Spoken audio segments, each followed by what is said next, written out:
And the question is this: what is your distinguishing from all of the others on this stage, about how to create jobs in this country, how to bring jobs back from overseas, and if you will, how many jobs do you think you can create, and how long will that take?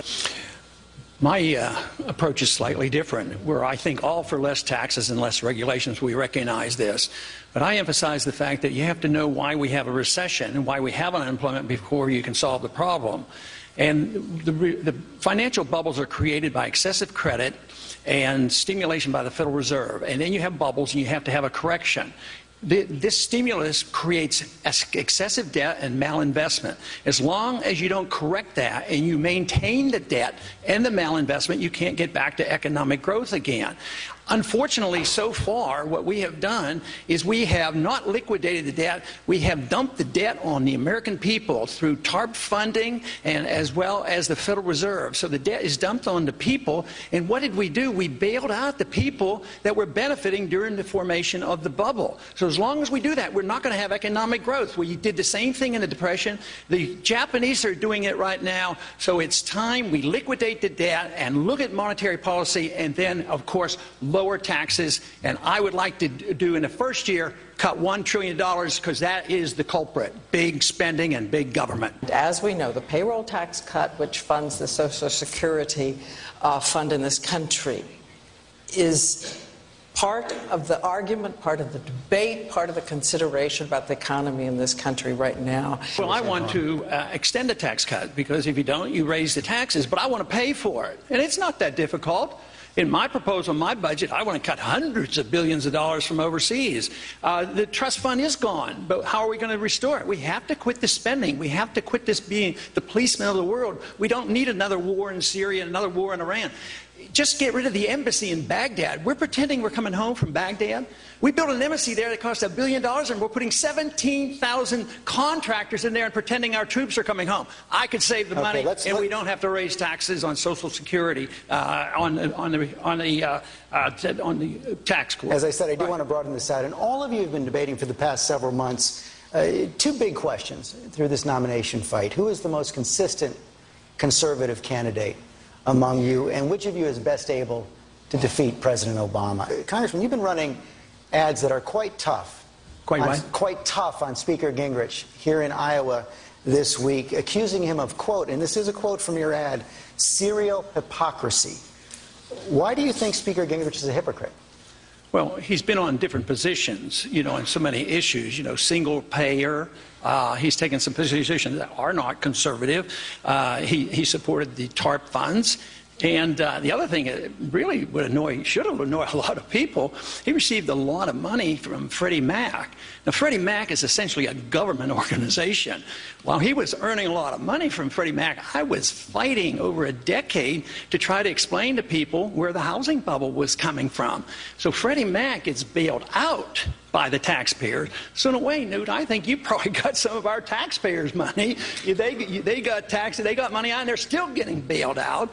But you're a spokesman for them, and you receive money for them. So I think this is something that the people ought to know about. But there's been many positions, and you have admitted many of the positions where you have changed positions. But if you were looking for a consistent position, I think there'd be a little bit of trouble anybody competing with me on consistency over a long period of time.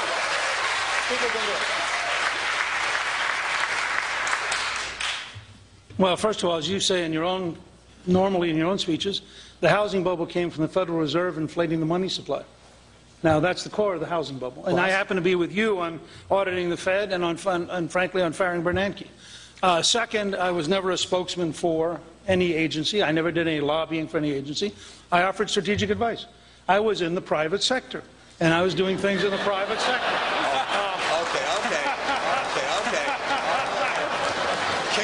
Not the private sector. And when you're in the private sector and you have a company and you offer advice, like McKinsey does, like a bunch of other companies do, you're allowed to charge money for it.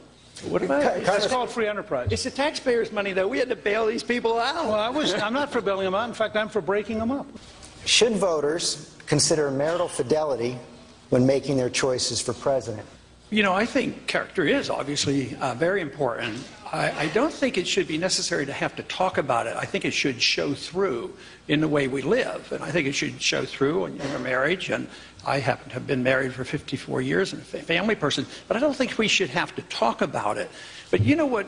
Probably is every bit as important. If your marriage vows are important, what about our oath of office? That's what really gets to me. That's where you're really on the line as a public figure. And that's where I think a lot of people come up real short, because there's many times that I've been forced to Congress because I take my oath very seriously. I end up sometimes, believe it or not, voting all by myself, thinking that why aren't they people paying attention? Why don't they read Article 1, Section 8? You know, if we took that oath of office seriously in Washington, we'd get rid of 80% of the government. The budget would be balanced. We'd have sound money, and we would have prosperity, and we wouldn't be the policemen of the world. We wouldn't have a Federal Reserve System, and we wouldn't be invading the privacy of every single individual in this country with bills like the Patriot Act. We'd have a free society and a prosperous society.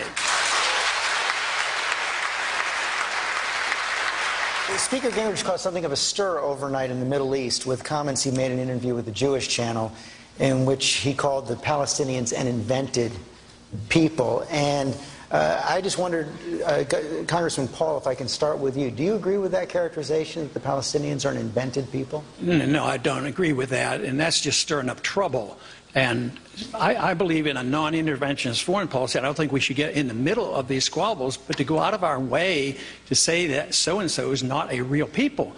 Technically and historically, yes, you know, under the Ottoman Empire, the Palestinians didn't have a state, but neither did Israel have a state then, too. But this is how we get involved in so many messes, and I think it just fails on the side of practicing a little bit of diplomacy, getting ourselves into trouble, mentioning things that are unnecessary. The people in those regions should be dealing with these problems. We shouldn't be dealing with these things. But historically, you know, under the Ottoman Empire, that is technically correct. But to make these decisions and deciding what the settlement is going to be should be the people that are involved. This idea that we can be the policemen of the world and settle all these disputes, I mean, soon we'll have to quit because we're flat out broke, but we cannot continue to get into these issues like this and getting ourselves into more trouble. Many of us are forced to make cuts to continue necessities such as mortgage payments, groceries, transportation to work, and health care. And then the question continues. They want to know, when is the last time you had a personal financial strain that forced you not only to give up a luxury, but also to cut back on necessity?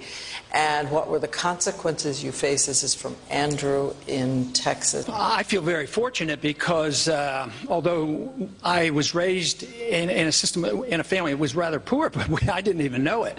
You know, it was during the Depression and World War II, and we didn't have very much, and I worked my way through college, and that was a natural instinct because that's what you were supposed to do. But I finally did a little bit better in medical school because I had my wife work our way through medical school.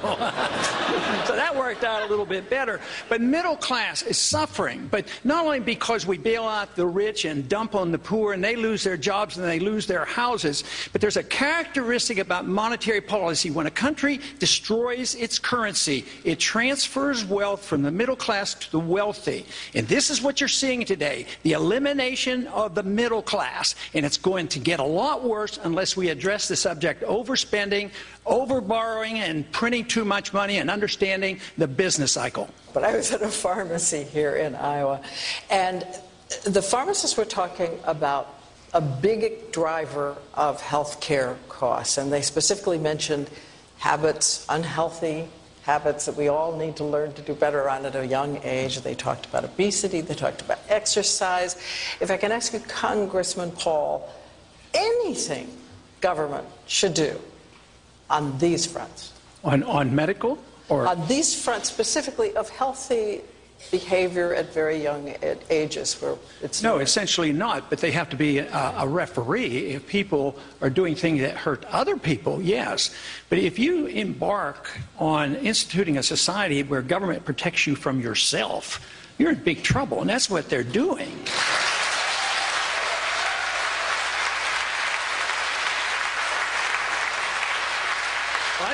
I think what we've had here is a demonstration of why should we have a candidate who's going to have to explain themselves. 70% of the people want further explanations on what your positions are. So I think that is endless. But you talk about the Obamacare using force. But that's all government is force. I mean, do you have a choice about paying Medicare taxes?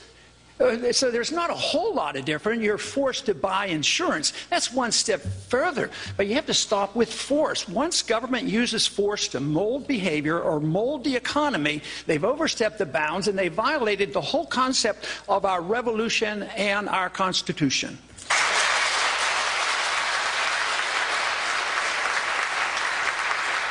Tell us the one thing you've learned from someone else, one of your challengers on stage. Congressman Paul got me really intrigued with the whole the Federal Reserve, and I've spent a substantial amount of time reading about and Currency Wars, the book by James Rickards. But Congressman Paul is the individual on the stage that got me most interested in a subject that I found to be quite interesting and at the root of a lot of the problems that we have, and I thank you for that.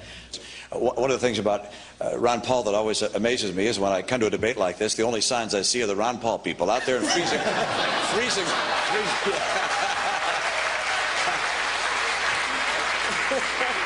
temperatures are always there. He ignites an enthusiasm with a number of people that's very exciting to watch. I have learned that you should never give up on your opposition, because if you're persistent and you present your case, they will come your way. So, Rick, I appreciate it.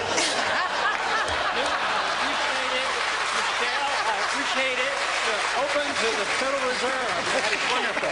But I work on the assumption that freedom brings people together. And if you understand freedom, it's based on tolerance and nonviolence. So if it's tolerance, it should be bringing all kinds of people together, and that's following our Constitution. We shouldn't be fighting among ourselves, because we shouldn't be fighting in Washington if we all take the same oath of office. Where does the fight come from? Somebody is messing up somewhere.